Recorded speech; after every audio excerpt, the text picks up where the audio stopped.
across here with another video for you about the Lectric E-bike. So this time I want to talk about most commonly asked questions about the bike. Now I've watched every video there is on YouTube around the electrics. I've been on the Facebook group for months, following every single thread almost, and been on their website as well, just reading as much as I can about the bike. And I've got about 16 commonly asked questions. Thought I would put together it all in a one video for you, a single resource to answer all your questions, especially for your newbies out there. This video should be a great resource and answer a lot of your questions that people have. So let's start. Number one, should I change the seat?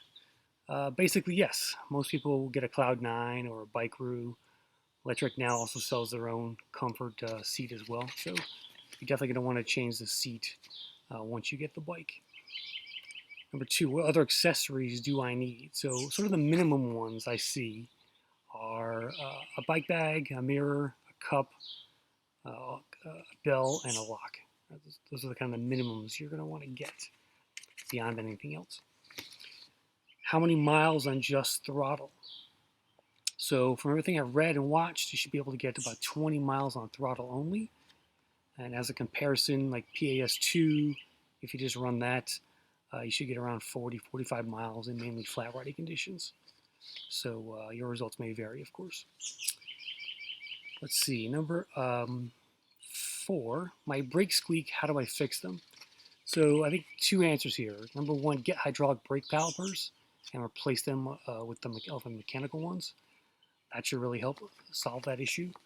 You can also put rubbing alcohol on the rotors down here.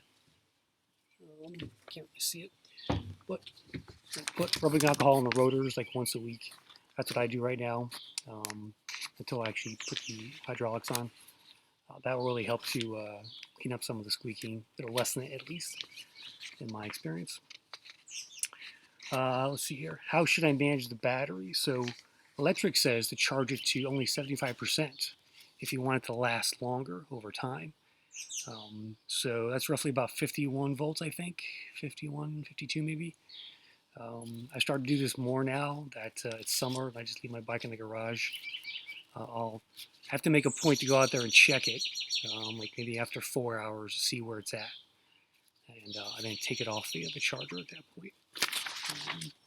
It's good for 800 charges overall, which should last you about 3 to 5 years, depending on how often you charge and how often you use the bike. So keep that in mind. Let's see, how to best transport the bikes. Most people, or some people, will buy a 50-gallon tote, and that seems to be the easiest way to transport the bike into your car.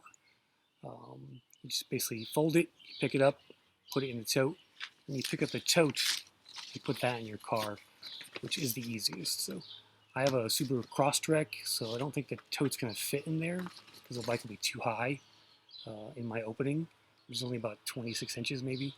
So I may have to, I'm going to buy a tote, but I may just lie it on the side and put it in the car that way, just to make it easier. Because it is clumsy getting it into a car if you're putting it in flat like a taco, I found anyway. Okay, where are the bikes made? The bikes are made in China, of course. And I think they're shipped to the Lectric headquarters in Phoenix, which is where the company's headquartered. So that's not going to change, obviously. How many volts equals a full charge? So you should be around 54.6. I'm still getting that 6 months later.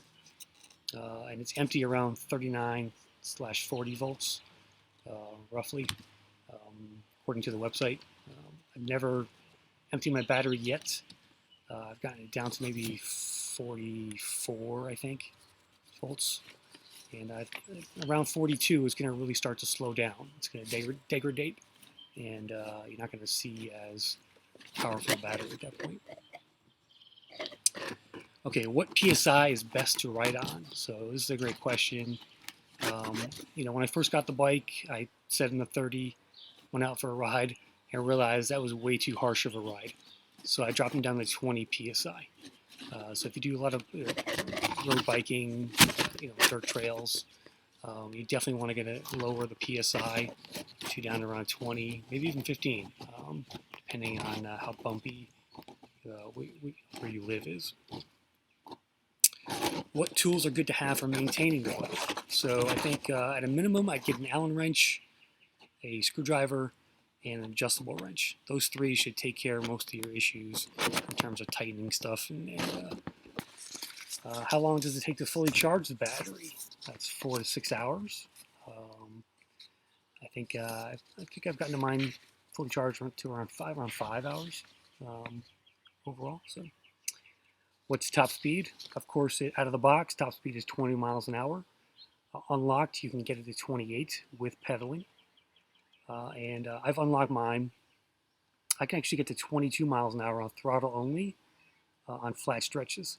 So I've noticed that just this weekend I was riding, and I got to about 22 on a flat stretch, so not bad.